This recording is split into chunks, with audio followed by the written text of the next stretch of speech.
Hello guys, this is Tintin, your vlogger for today's video. Bumabagyo nga ngayong araw. Pero dahil nag-work ka kami sa BPOM, may pasok pa rin kami. Pwede rin pumasok, pwede rin hindi. Kita nyo naman, mataas ng tubig dito sa Tanaytay. Kaya ayun nga, nahirapan yung tricycle na makapunta sa office. Buti nga may nasakyan pa ako. Yung mga ibang tricycle driver, pag sinabing Tanaytay, ayun, hindi ka talaga nila ihahati. Dahil nga alam nilang mataas ang tubig doon. Yun na nga, kumigay ng spark plug ni Angkol. Tumirik ang sasakyan dahil mataas na talagang tubig dito. Kapit na nga kami sa harap ng office. Agoy, buti nakalagpas na kami. Basa pa nga ako sa talsik ng baha dahil sa dumaan na truck. Di man lang talaga nag-ingat. Awang ako kay Angkol dahil nga tumirik yung sasakyan niyan at nahirapan siyang paandarin. Barkada pa naman yun ng papa ko. Guilty tuloy ang lola nyo. At eto na nga yung problema. Yung dadaanan ko papunta sa office. Kasi nga may ginagawang kadal dito at di ko talaga alam kung saan ako dadaan. Baka may biglang butas. Baka mahulog ako. Nahulog na nga ako sa'yo tapos mahuhulog pa ako dito.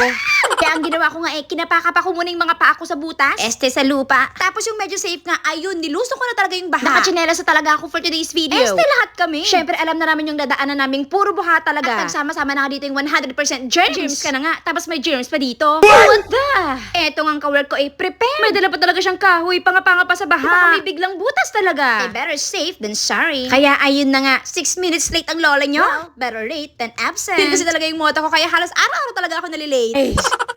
Ayun na nga, sobrang madilim at makulimlim pa rin talaga. At yung baha, hindi pa humuhupa. So, nahirapan na nga makaraan dyan yung mga tricycle at mga motorcycles. Dahil may possibility talaga na tumirik ang mga mata ko sa'yo.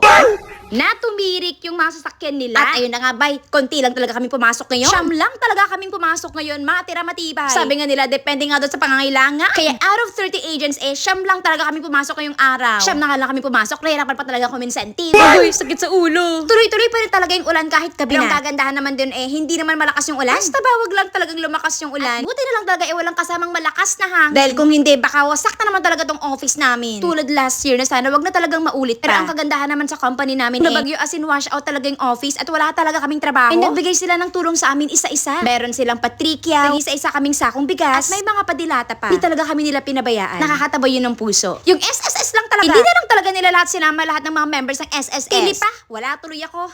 At oatmeal lang talaga yung nadala kong dinner ngayon. Oatmeal na walang gatas. Usually kasi ang pasok namin is 4 p.m. to 1 a.m. naman 3 p.m. to 12 a.m. lang. Nga may bagyo. Ayun, hindi na talaga ako masyadong nakaprepare. Lang may nakita ko na tirang gatas ko nung nakaraang buwan pa. Nung June pa talaga yun. So binuksan ko na nga, pero nilalanggam na siya. Tamis talaga lang gatas, nilalanggam na talaga siya. Kasi mahilig ka sa mga matatamis na salita. Ayan, napala mo. And by the way, don't forget to like, comment, and share my video and follow me for more. At buti na lang alas 12 na talaga at uwian na. Buti na lang talaga hindi na umuulan ng time na yan. Nga lang madilim sa hallway. Napaka-scary talaga dito. Lalo na pag walang ilaw. Nakatakot. Parang ikaw.